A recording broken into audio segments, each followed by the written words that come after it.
Cliff is sick, and the last thing he did in his life was leave everything behind, ride his chopper alone across the continent, and head to the West Coast. He cleared his room in Astoria and left nothing but this letter for me to read. I read the letter and I was worried about Cliff.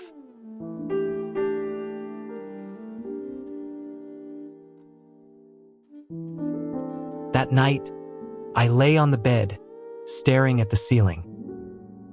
Cliff was a good friend, but I still don't know why he would do this, and I was a little disappointed.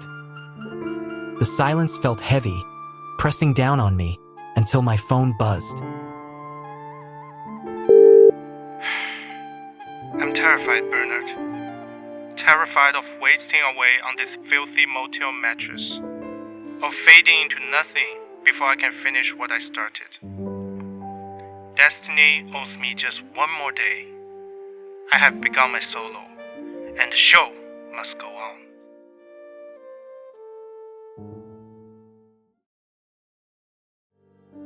The next morning, I made up my mind to follow Cliff's trail, because he won't be able to finish his solo, and Cliff will need me as his double.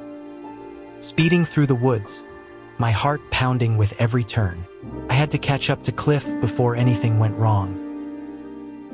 But as night fell, so did my hope. Turns out I was too late.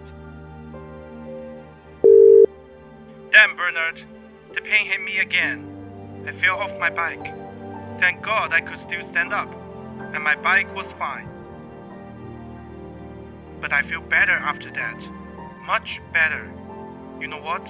I saw something that was unbelievable when I was riding near Denver. It was a foggy night, and I could barely see the way. But suddenly, the fogs were gone, and I saw sculptures, my sculptures, alongside in the fields, lighted up by the headlights. And then I looked up. There was the Milky Way, so colorful and so dreamful. Hey Bernard, I wish you were there to see this with me.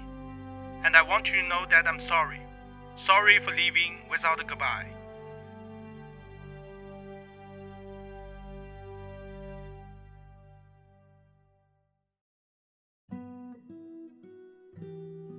Things went worse after that. Cliff texted me to head north and meet him, and I could tell he was forced to do that.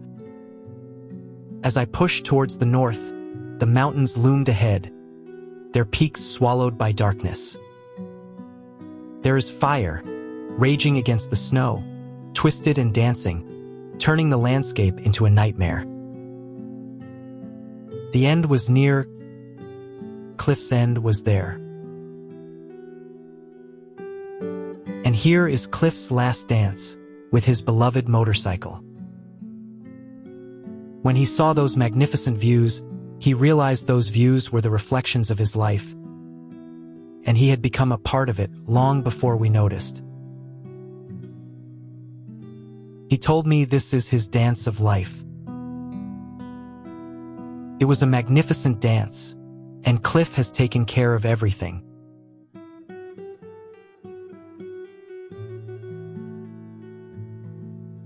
I reached the West Coast with his ashes. Now Cliff needs to rest with those views in his head.